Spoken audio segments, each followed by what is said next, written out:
everyone, what's up? My name's Frost Giant, and welcome back to another deck profile. Now, today's deck we'll be looking at the Crystal Beast, so let's jump right into this.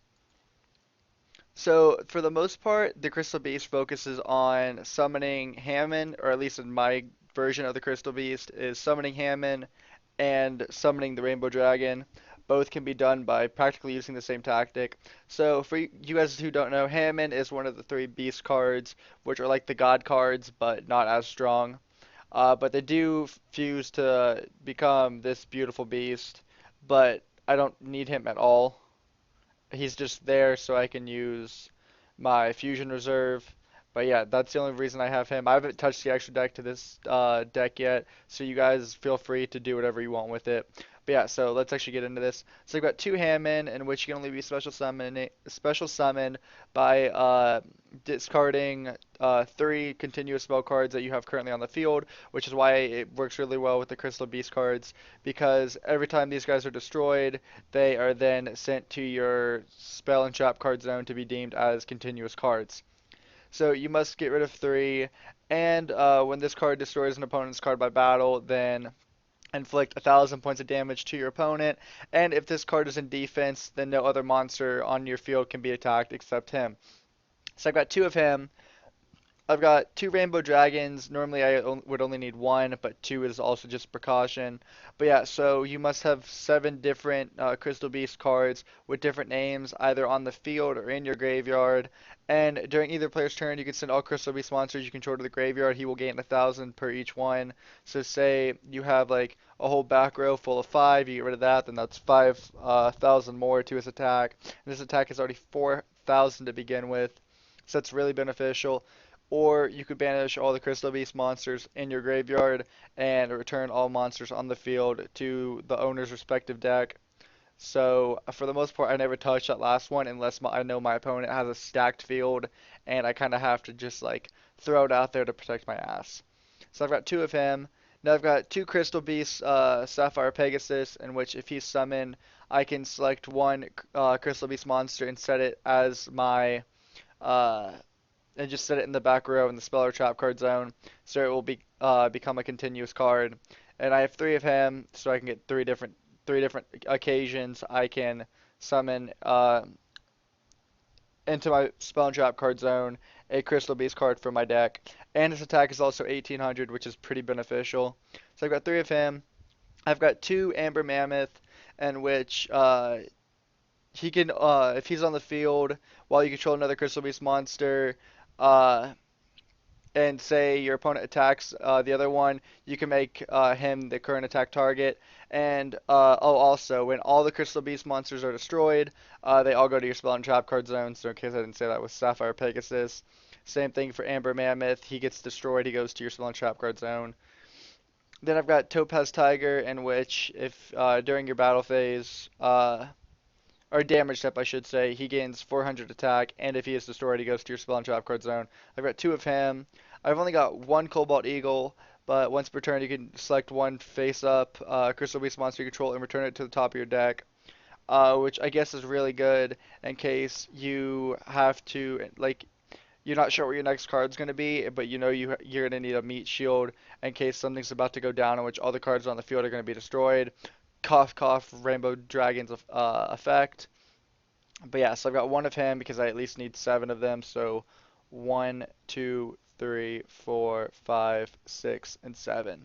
And then I've got Dweller in the Depths, in which he doesn't really need to be here, but I have him because he gains 300 for each face up continuous spell card you control.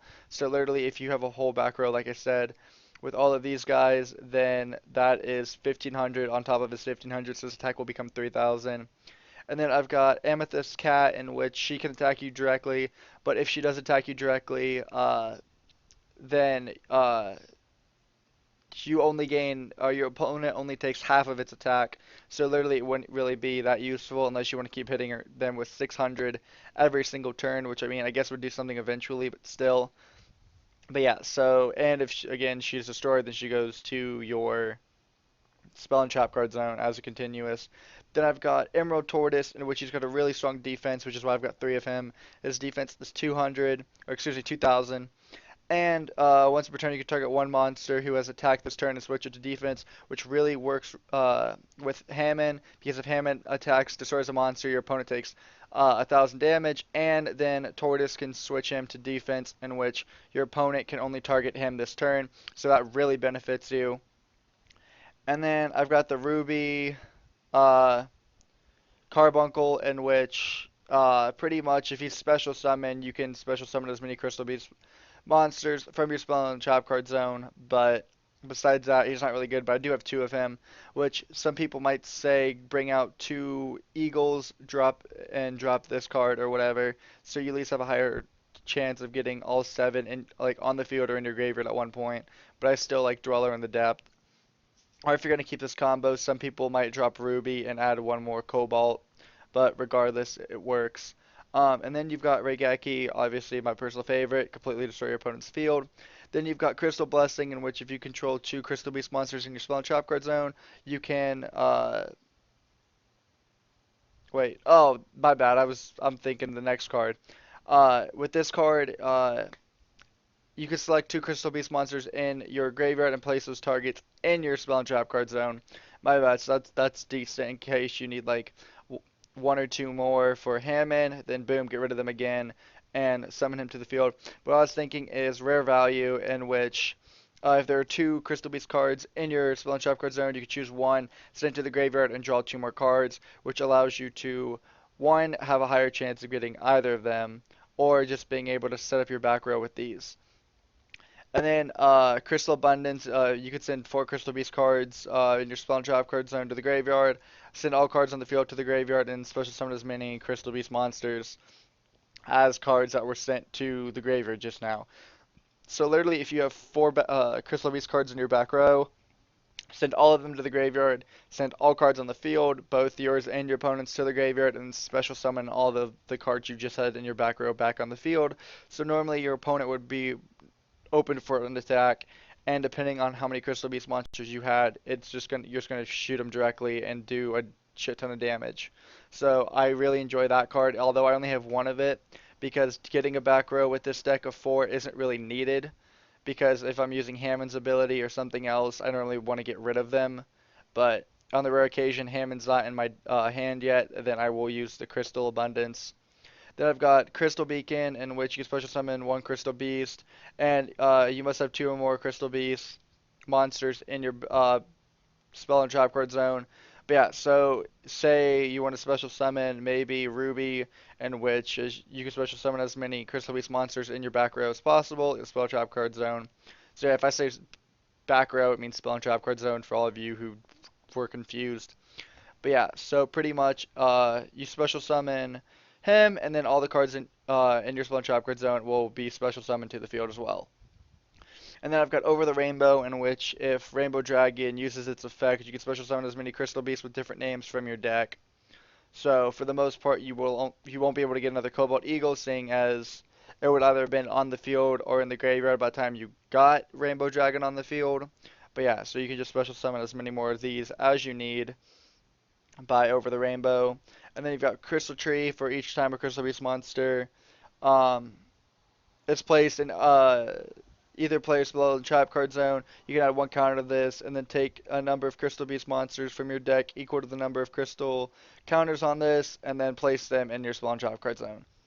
So, long story short, say you have like three counters on this, and because you have three crystal beasts in your spawn trap card zone, and you decide you're going to get rid of it for Hammond. Well, fun fact, then all you got to do is send. Ooh, my game is lagging up a storm. Send him to the graveyard and get three more crystal beast monsters back in your spawn trap card zone. So it's really beneficial, especially if you need it like for a last second thing, like you need more cards in your back row for Hammond or something like that, or for Rainbow Dragon or anything, period. It really helps. And then what else do we have? We got the field spell Ancient City Rainbow Ruins, in which depending on how many Crystal Beast monsters you have in your spell and trap card zone, it has different effects. If there's one, then this card cannot be destroyed. If there are two, then half the damage you take in battle. Three, when a spell trap card is activated, you can send one Crystal Beast monster you control to the graveyard and negate its effect. 4, once per turn during your main phase, draw one card. 5, once per turn during your main phase, you can target one Crystal Beast card in your spell and trap cone, spell and trap card zone and special summon it. Sorry if I'm a little groggy, guys. I literally just woke up from a nap when I'm trying to record this. Probably should have waited a bit, but oh well. But yeah, so depending on how many you have in your spell and trap card zone, you will be able to do different effects. And then I've got Rainbow Path, in which if your opponent declares attack, you can send one Crystal Beast card from your spell and trap card zone, negate the attack, and if you do, you can add one Rainbow Dragon or Rainbow Dark Dragon from your deck to your hand. So, look at these beautiful ones. Look at them. They're so majestic. But anyway, then I've got Crystal Counter, in which send all the spell and trap cards you have to the graveyard and place as many Crystal Beast monsters from your graveyard in your Spell and Trap card zone as possible. So say you have like a few other Spell and Trap cards that aren't Crystal Beast, we'll get rid of all of them and start summoning more Crystal Beast monsters, for which you could use Hamon or something else, depending on what the effects are. But yeah, literally, I have this whole deck focused around Hamon, if you couldn't tell, even though I only have 2 of him in my deck. And then Bottomless Trap Hold, your opponent summons monsters which are stronger than 1500 attack, then you can banish all of them. Torrential Tribute is really good, especially if you a monster summon, because if these guys are destroyed, they go to your back row, which again just builds up and allows you to prepare for Hamon whenever he gets on the field. Then Rainbow Gravity, in which if you control 7 or more, or yeah, if you have 7, I can't even say more because there are only 7 of them. 7 Crystal Beast cards with different names on the field or graveyard. You can special summon one Rainbow Dragon or Rainbow Dark Dragon from your deck or your graveyard, ignoring their summoning conditions. So for the most part, as long as there are 7 and he's not in your hand, then you can just special summon him from your deck, ignoring its normal conditions, which is really beneficial. And then, like I mentioned at the very start of the video, there's Fusion Reserve, in which you can target one fusion card in your extra deck, and you can add one card listed and its fusion, or listed as its fusion cards to your hand. So seeing as Hammond's listed as the fusion materials needed in this, then you can just add it, which is why I have him. Although I don't really have the other 2 because I don't really need them, because I think they're really hard to get on the field all at once. I might make a deck in the future using like having all 3 of them in it, but that might not be for a while. Then I've got Crystal Regeki, in which you can literally send one Crystal Beast card from your spell and trap card zone and destroy one card on the field. And then last but not least, you've got Crystal Horde, in which once per turn, you could, if a face-up Crystal Beast monster you control is destroyed by battle card effect, special summon one more Crystal Beast monster from your deck.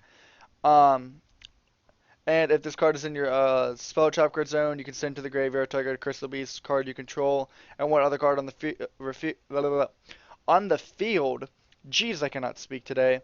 And return them to your hand, and this card's effect cannot be activated at the same turn. So pretty much you're using one effect or the other. For the most part, I like the first effect, in which if you lose a Crystal Beast, you can then special summon another one, which is really beneficial, especially if you want to get Ruby back on the field, because you have a whole back row full of nothing but uh, Crystal Beast monsters, and you can re-special summon them again. So it allows you to have meat shields if you have to, and then if they get destroyed, they go right back to where you found them, back in your spawn trap card zone. But yeah, so that's pretty much the whole basis of the Hamon and the Crystal Dragon deck, or Rainbow Dragon deck, and the mixture of the Crystal Beast deck. So I hope you guys enjoyed. If so, leave a like, comment down below what other decks you guys want to see me use. Sorry I'm a little groggy this video. I tried to record it earlier, but I fell asleep literally recording it, so it got really bad. So try to wake up, try to get it back done, try to redo it. It's not the best quality video I've recorded in a while, but I still gonna keep it up. But yeah, so hope you guys have enjoyed, and I will catch you all later.